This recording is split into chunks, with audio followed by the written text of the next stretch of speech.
I learned that intimacy is the only thing I'm looking for.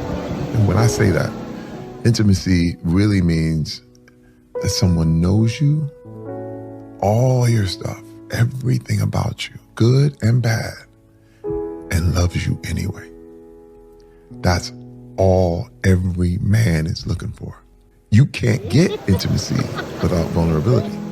It's impossible because you're going to have to tell